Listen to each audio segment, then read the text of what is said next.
北约亚太化，法国最先反对，北约不能同时制造两个敌人，中俄联手对北约是灾难性的。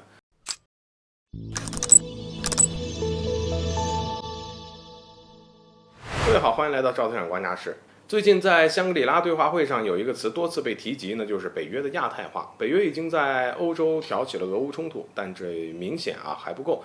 北约的手正在伸向亚太地区，目前已经有多个亚洲国家发出了警惕的信号。柬埔寨首相洪森在演讲当中表示，全球新冷战格局已经成型，而北约亚太化的趋势让人担忧。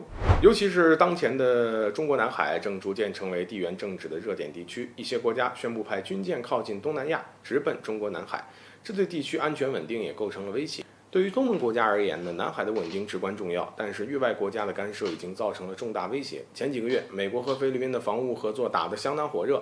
菲律宾向美国开放新增4个军事基地，其中一个靠近台岛，一个和南沙群岛隔海相望。虽然菲律宾方面他一再强调不会允许美军在这些基地发起进攻行为，但这也是自己在骗自己啊！真要是发生了什么紧急事态，你整个菲律宾都会成为美军的大号军事基地，成为大国对抗的桥头堡。北约亚太化最关键的呢是有内鬼引狼入室，除了菲律宾，还得加上日本。近日，新加坡防长黄永红就提到了，相较于南海，更令人担忧的是东北亚局势。他提到了日本，称改善与中国的关系就是日本能为亚洲做最重要的事儿。他随后解释呢，日本2战后可能是一个非常和平的国家，但和各邻国仍有没有解决的敌意。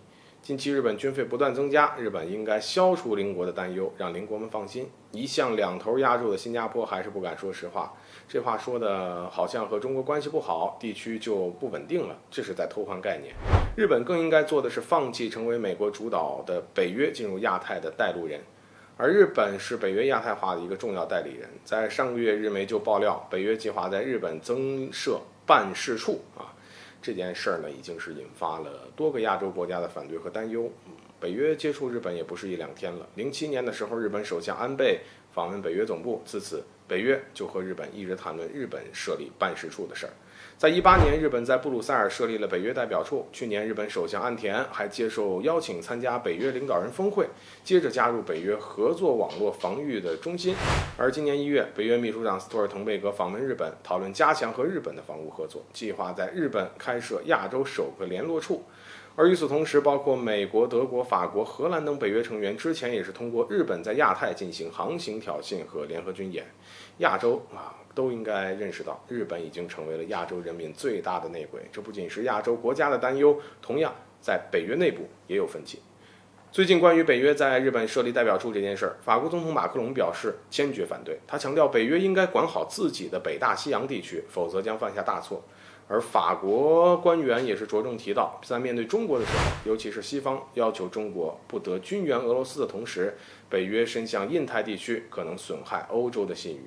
法国人很清楚，北约不能同时制造2个强敌，担忧北约同时极限施压中俄会导致2国联手。而如果北约把祸水引向亚洲，那中国必然是反击的。或许亚太呢也将成为北约的坟场。而中国防长李尚福在相会上明确表示，绝不允许同样的危机在亚太被复制。